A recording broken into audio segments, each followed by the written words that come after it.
going to have a fantastic presentation from Paul Gratrick, who is a faculty business partner at the University of Liverpool, but also an AGCAS director for regionalisation, and he's going to be talking about a HECSU funded project done at the university, analysing the career studio and the peer-to-peer work that's gone on there. So I'm going to hand over to Paul now.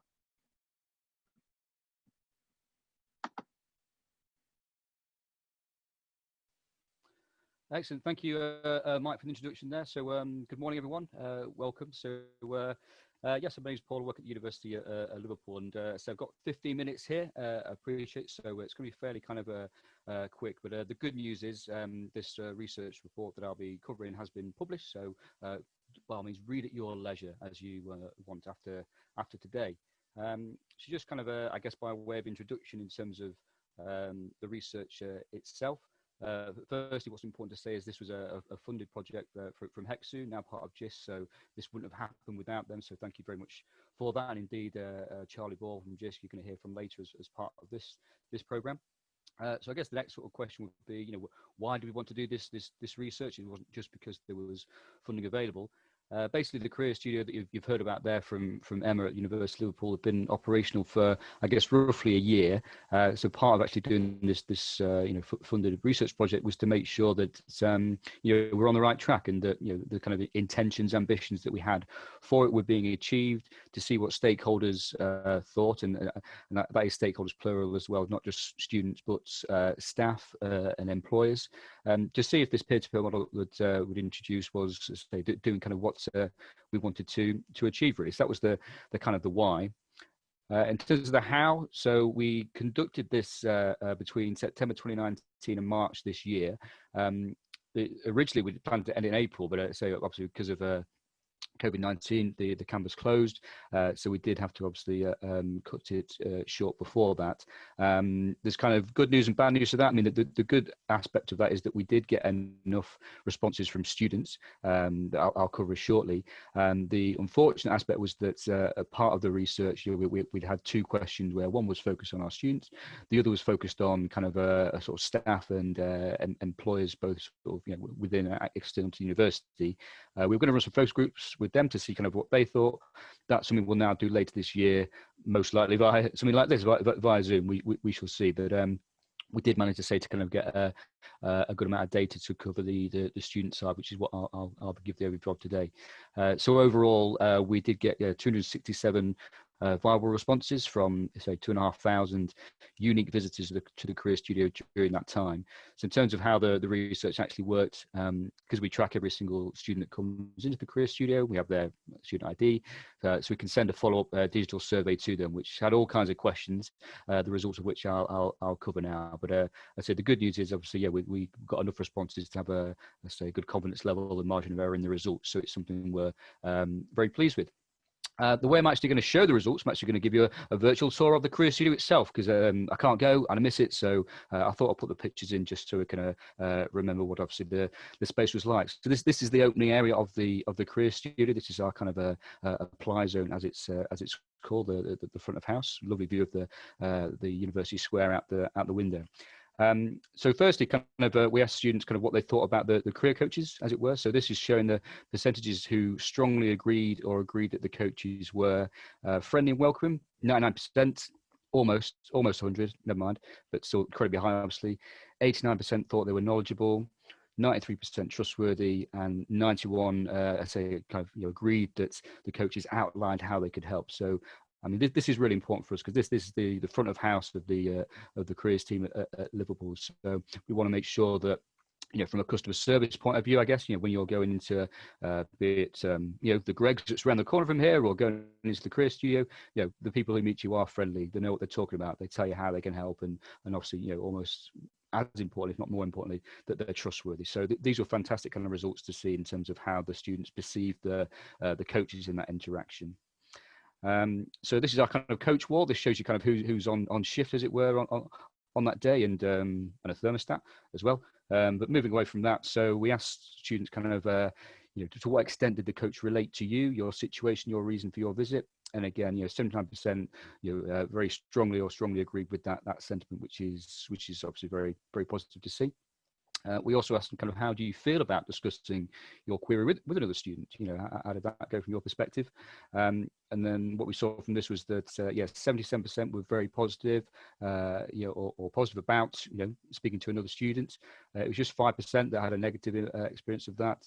And also 5% that weren't even aware they were a student. So as much as we publicised that these were student career coaches, for some, it was still unknown. They just thought that they were, just another part of the team, which in many ways they absolutely are. But I guess overall, kind of, again, we're really pleased to see the results here that, the students feel the coaches are relating to them, with that kind of peer-to-peer link, and that, they're obviously very happy, speaking to another student as well. This is our seminar room where we do a lot of employer events. It's normally full. Should have taken a picture when it was full, really, shouldn't I? But anyway, we'll just gloss over that. So we ask students, actually, have you visited? What do you do? What actions have you done? Have you taken any actions at all? And again, the really kind of good news here is that 56%, so you just have half said yes, I've done the actions that we talked about. But even better, 35% said yes, I've taken those actions, but I've also done additional things as well. So that's 91% of students who visit the studio are taking those actions that they're discussing at the time, and so just a very, very low percent that were that didn't.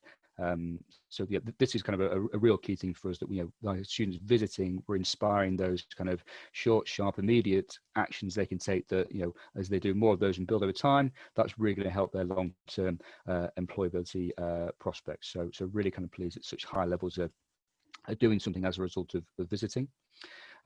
We also kind of asked, having visited the studio as well, how likely do you think you are to engage with other activities that are career related at university, be those societies or etc.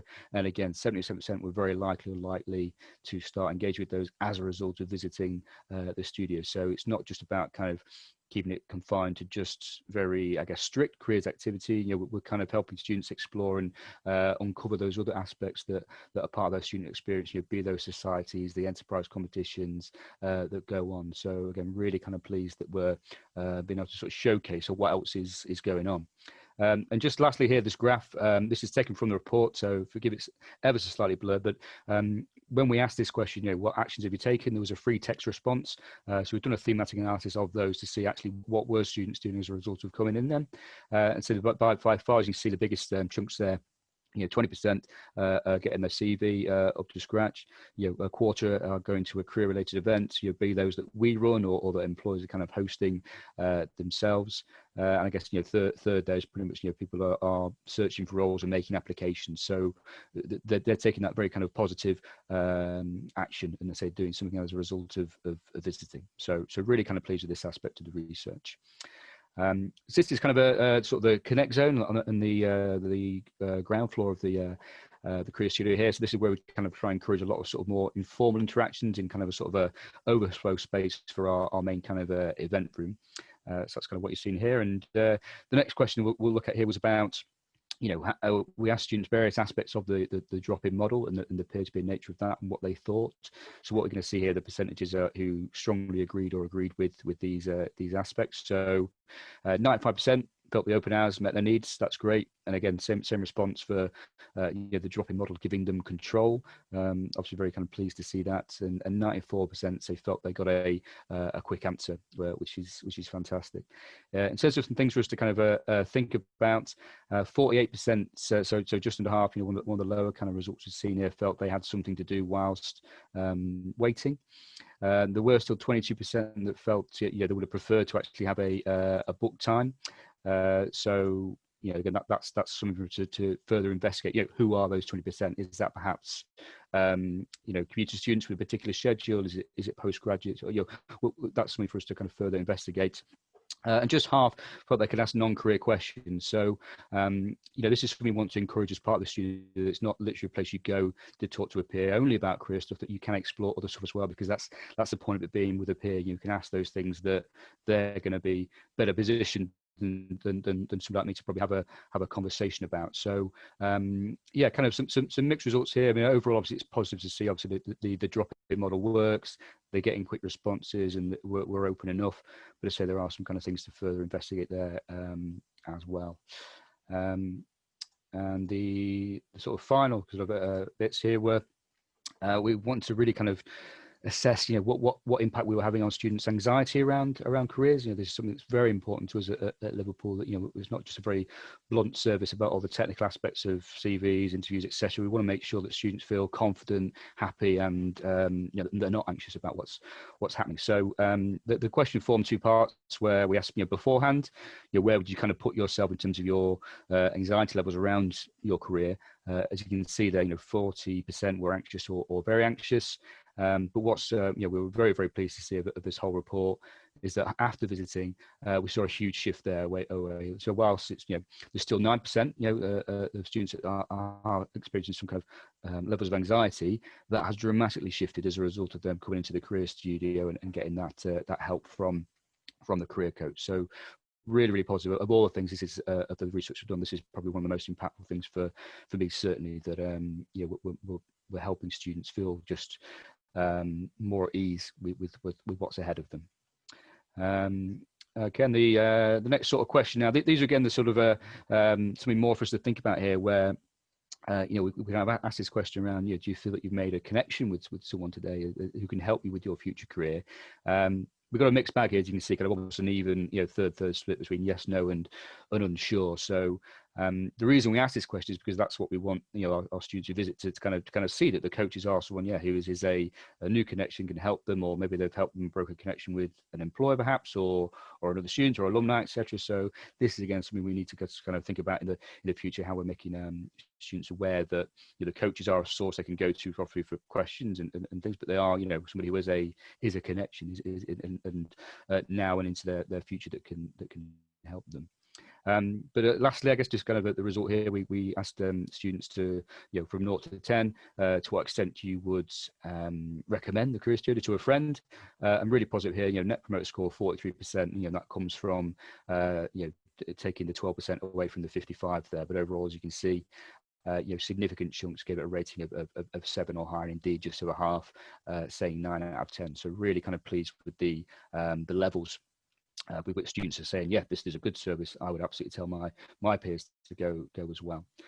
So just a summary, I appreciate there's quite a bit there that's sort of been talked about, but I think what we really realised from this report was that we're on the right path, which is good. As we've talked about these leaps of faith, and just kind of going for these things, that leap of faith has absolutely paid off for us at Liverpool. Students like the model, the vast majority certainly do. They take actions as a result of coming in, we're reducing anxiety. So there's a lot of really kind of positive aspects there, and away from kind of the career studio itself, that's enabling us to do a lot more elsewhere across the university, with regards to employability. So myself, I work with one of 3 of our faculty teams, and we can do so much more in the curriculum now, and also we've got the space for kind of those orbiting projects around maybe enterprise or things like that to take place. So there's a lot more that we can do around that sort of central front of house offer that we've got with the studio.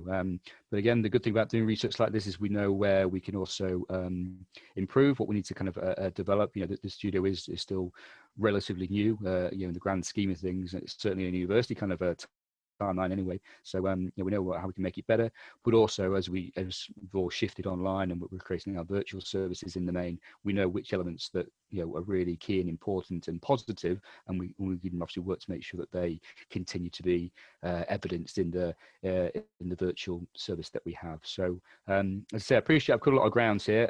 This is the report itself. This was a work of a small project team at the university, so again, we're very, very grateful to everyone on the team who's enabled this. And I say the guys at HECSU for funding in the first place. The links there, but I've realised that's pointless, isn't it? I'm sharing a screen, you can't click on that, but I'll tweet now and I'll send out the link to report if you want to read that in full. But yeah, in 50 minutes, that was a very kind of quick summary. So thank you to everyone for the chance to talk about this today. Appreciate it. Thanks very much, Paul. That was a fantastic overview, and it's great to hear both about that story from the University of Liverpool, which I find particularly inspiring, and I think it's also the space is really well designed to sort of support student engagement, and it's great to have such a comprehensive set of data to support the fantastic outcomes that we're seeing through this sort of peer-to-peer work within the sector,